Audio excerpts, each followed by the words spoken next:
Bonjour, bienvenue à toutes et à tous en cette deuxième édition du Face à Face. Aujourd'hui, nous recevons un invité très spécial, Monsieur Carter. Bonjour. Bonjour. Vous êtes heureux d'être ici? Bien sûr, j'accepte l'invitation avec grand plaisir. Eh ben, écoutez, c'est nous qui vous remercions parce que nous savons que vous êtes un homme occupé, qui a quand même beaucoup de devoirs envers notre belle ville. Et après, on réitère ce format face à face parce qu'on sait que ça marche bien. On a vu en tout cas que ça a bien été accueilli par le public. Alors en tout cas, on va commencer, on va passer aux questions. Alors du coup, Monsieur Hayden Carter, je prononce bien, c'est ça? Tout à fait, oui.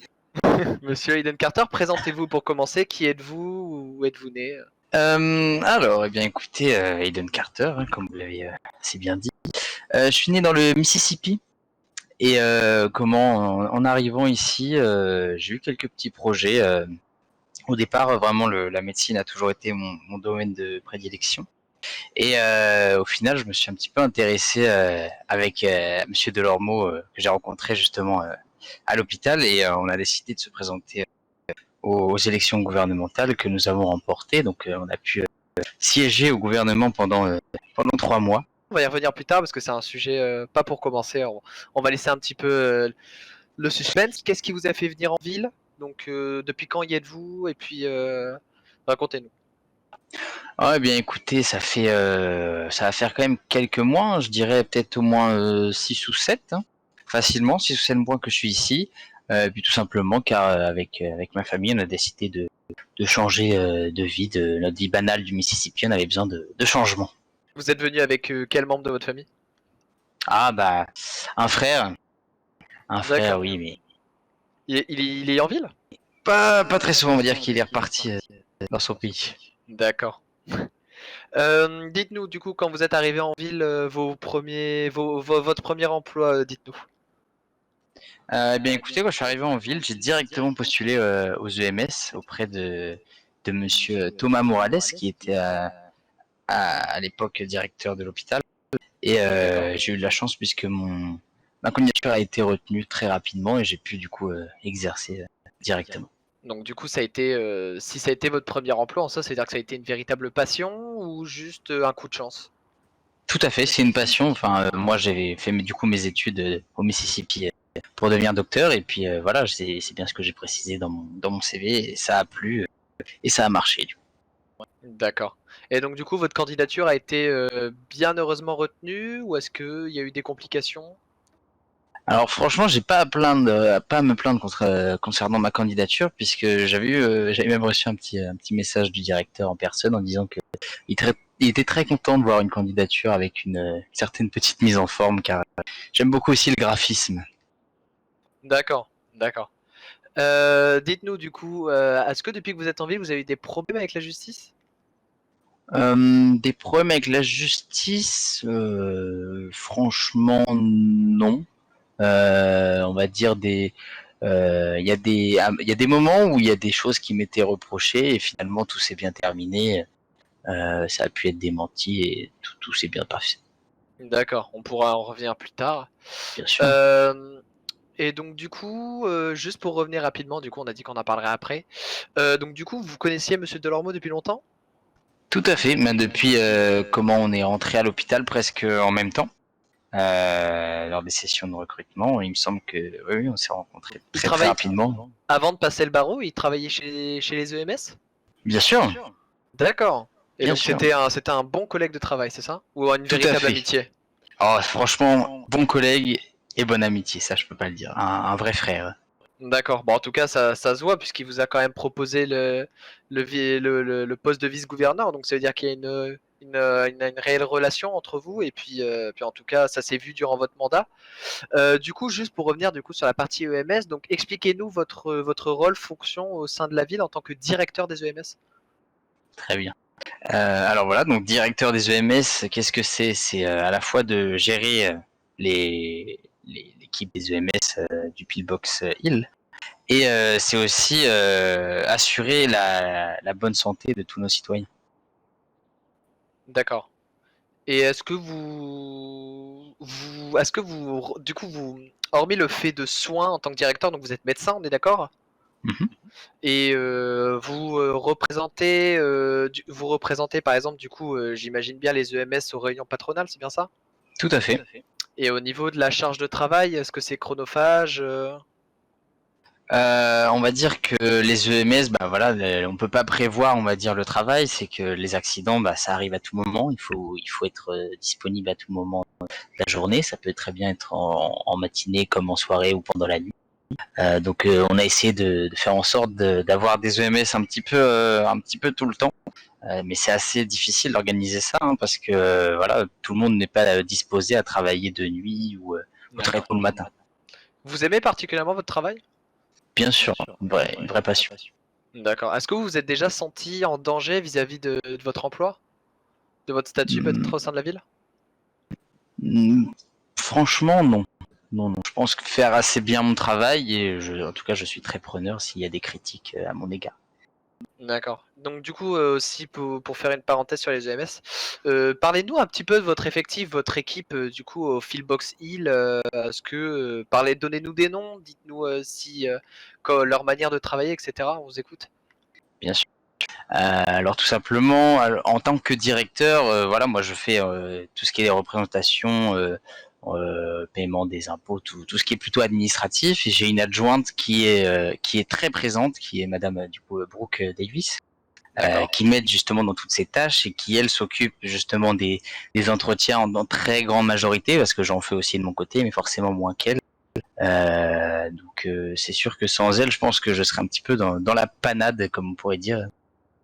Et après, en termes d'effectifs, on a un petit peu de tout. On a des médecins qui sont disposés à faire passer des visites médicales. On a des formateurs qui sont ici pour former du coup les nouvelles recrues. Ensuite, on a des ambulanciers. On a des gens en période d'essai en attente de D'accord. Ouais, promotion. parce qu'on a remarqué que vous aviez ouvert vos candidatures il y a une semaine ou 2, c'est ça? C'est ça, tout à fait. Ouais. Et du coup, vous êtes clos là à l'heure actuelle? Question de pouvoir, dire à tout le monde. Eh bien, écoutez, à l'heure actuelle, on a fini notre session de recrutement et on a pris la décision de d'ouvrir justement 5 places supplémentaires au sein de l'hôpital. Donc on passe d'un effectif de 20 EMS à 25. Ah quand Donc même, ça fait beaucoup. tout à fait. Donc, très prochainement, les candidatures vont réouvrir. Bah du coup, vous entendez bien, hein, faites attention, les candidatures vont réouvrir, donc si vous êtes motivé, préparez déjà votre candidature et comme ça au moins vous ferez voir. Du coup, moi personnellement, je fais une petite recommandation. J'ai eu l'occasion de passer ma visite médicale avec Docteur Doudou, je crois, c'est ça? C'est ça, oui. Ouais, que je recommande. En tout cas, il a été très bon. Il a été très sympathique vis-à-vis de ma visite médicale et tout s'est très bien passé. Et donc, je le salue, même si on ne Quelqu'un se connaît pas à part la visite médicale. Et je le remercie encore pour le moment qu'on a passé. c'est quelqu'un de très professionnel, mais qui sait blaguer quand il y a besoin. En fait. Ouais, j'ai eu l'occasion et je le remercie encore. Du coup, avec votre effectif, racontez-nous un petit peu l'ambiance à l'hôpital, comment ça se passe? Eh bien, écoutez, comme je dis, à chaque fois que j'accepte quelqu'un de nouveau dans l'hôpital, les EMS, c'est une famille. Hein. C'est pas une entreprise qui est là pour faire de l'argent. C'est avant tout des relations et une petite famille. On a l'occasion justement de fêter ça en organisant comment des soirées de temps en temps. Là, je pense à la semaine dernière où justement on a organisé une soirée sur la plage avec de la musique, tout ça pour justement rapprocher les effectifs et assurer la bonne ambiance au sein de l'équipe. D'accord. Donc du coup là on va partir sur des questions un petit peu plus longues. Donc on va revenir sur le recrutement et est-ce que selon vous le métier de MS attire? Le métier de MS, il se fait par passion. On postule pas dans un hôpital si on n'aime pas, on n'aime pas soigner les gens. Ça, c'est impossible de travailler dans ces conditions. Oui, voilà. Donc nous, on demande voilà des formations. On est sans cesse en train de former, on va dire, nos équipes. En plus, avec maintenant, on a mis en place des spécialisations, ce qui fait que D'accord. tous les EMS peuvent prendre des branches différentes afin de se former comme ils le souhaitent. C'est-à-dire c'est quoi les branches? Alors, on a plusieurs du coup spécialisations d'ouvertes. On a premièrement, on a de la psychologie. D'accord. Voilà, on a un pôle qui va ouvrir très prochainement, c'est le pôle vétérinaire, étant donné le nombre d'animaux en ville, il me semblait plus qu'évident d'ouvrir un pôle de ce genre. On a aussi la toxicologie. Hein, malheureusement, voilà, il y a des gens qui sont un petit peu addicts et il faut réussir à les débarrasser de cette addiction. D'accord.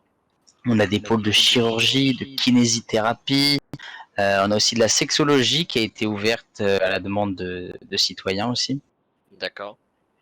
Et c'est à peu près tout.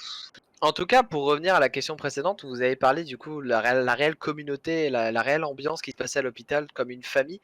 Je reviens du coup sur le premier face-à-face avec Monsieur Celerina qui disait que dans les tribus, que dans les métiers de la défense, c'était exactement la même chose. C'était une ambiance de famille, également au gouvernement, parce qu'il du coup c'est également dans les métiers de la défense, mais également au gouvernement puisqu'il travaille au gouvernement.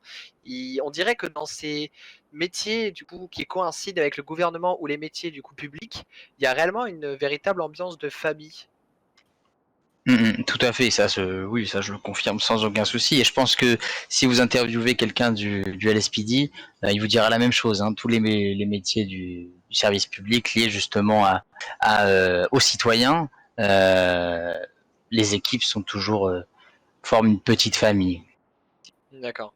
Et du coup, question comme ça, est-ce que vous gagnez bien votre vie chez les VMS? On va dire que je ne suis pas à plaindre. Hein. Franchement, il n'y a pas de souci vis-à-vis de ça. Du coup, expliquez-nous l'utilité du coup de passer sa visite médicale, parce que du coup, je sais qu'il y en a pas beaucoup qui cernent son utilité. Du coup, expliquez-nous. Ouais, bien sûr. Alors, on a la visite médicale qui est la principale que l'on fait passer. C'est celle dans le but d'évaluer psychologiquement et physiquement le patient afin de pouvoir lui délivrer un permis de port d'armes par la suite avec le LSPD. Donc ça, c'est la visite médicale, on va dire, classique. Ensuite, on a des visites médicales qui permettent aussi l'établissement d'un certificat médical de non-contre-indication, par exemple, si il souhaite concourir, par exemple, je pense au Fight Club, qui faisait ça quand, à l'époque, il était géré par Madame Hernandez. Et on a aussi bientôt là des certificats d'aptitude pour tout ce qui est des forces de l'ordre. Bientôt, ils devront passer ce certificat pour pouvoir postuler et pour pouvoir se former au sein du LSPD. D'accord. Et ça maintiendra toujours le même tarif, c'est-à-dire 10 000 $? Ça, c'est pareil, c'est en discussion avec le gouvernement à voir comment ça se passe. Parce que du coup, il y a des aménagements, par exemple pour les LSPD, il me semble qu'ils ne payent pas, c'est ça? Tout À à part fait. si mes chiffres sont mauvais, d'accord. Et pour le Voilà, gouvernement, pareil. Et exactement, pour dans les le cadre Brinks, de professionnels. si j'ai bien révisé mon exposé, normalement les Brinks c'est 7000. Exactement, enfin c'est 7500. Ah, franchement, pour 500, on va titiller. Là, on est pas mal. Et du coup, pour revenir, donc du coup pour achever, euh, qu'est-ce qui a fait, on va partir totalement donc, de votre mandat de vice-gouverneur, parce que du coup ça a quand même été quelque chose de très important où peu de gens sont revenus dessus au final, parce que on est directement passé du coup à l'ère Hernandez-White. Qu'est-ce qui a fait que Monsieur Delormeau ait choisi vous et pas un autre comme vice-gouverneur? Alors, vous voulez que je vous fasse l'histoire courte ou l'histoire longue? Vous avez l'antenne. Ok, alors très bien. Je vais vous raconter du coup la petite histoire. Monsieur Delormeau pourra vous le confirmer si un jour vous le recevez. Tout bonnement, au départ, nous étions du coup deux employés de l'hôpital, de simples ambulanciers. Hein, on n'avait pas de grades spéciaux. Et en voyant les élections qui approchaient, on voyait les listes du coup électorales, et on va dire que les candidats ne nous plaisaient pas énormément. On ne connaissait pas grand monde et on se demandait un petit peu dans quel drap on va se mettre si on allait se mettre si un des candidats passait. D'accord. Et du coup, c'est passé par une blague en fait. Ça a commencé par une blague au sein Donc, des EMS. votre mandat repose sur une blague. Bah, comment dire, au début, enfin, c'est pas une blague, mais on a dit, ouais, bah, dans tous les cas, il me semble qu'il y a eu des mots comme ça qui ont été cités, qui ont dit, ouais, mais au pire, on n'a qu'à se présenter. Voilà, il y a une phrase comme ça qui a dû se dire un jour, et c'est là que ça nous a donné l'idée. Et on a commencé à faire un dossier, préparer un programme, engager une équipe de campagne électorale, plein de choses, et on en est arrivé jusqu'au gouvernement. Et donc, du coup, quelques mots sur votre mandat en tant que vice-gouverneur? Très intéressant, très enrichissant. Pour des civils au début, on va dire qu'on n'était pas prédestinés à faire cela. Hein. Clairement, je l'assume totalement. Mais cette expérience nous a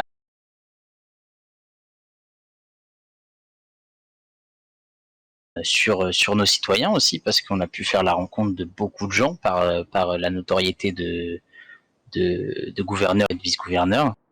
Et voilà. Bon, et bien pour achever cette émission, je remercie tout particulièrement Monsieur Hayden Carter d'avoir pris le temps de venir répondre à nos questions, parce qu'on sait qu'il est très occupé en ville. Et du coup, si vous avez un message de fin, Monsieur Carter? Eh bien, écoutez, un message de fin, je vais en profiter pour annoncer le fait que nous préparons une petite vidéo, une petite compilation de jolis moments que nous avons passés au gouvernement avec Monsieur Delormeau. D'accord. Ce sera tout? Ce sera tout. D'accord. Et ben moi je remercie tout particulièrement, excusez-moi, l'Omega Record de me prêter l'antenne, donc pour ce format qui, espérons-le, vous plaira plus que le premier. Et puis du coup, on vous dit à dans 2 semaines. Au revoir tout le monde.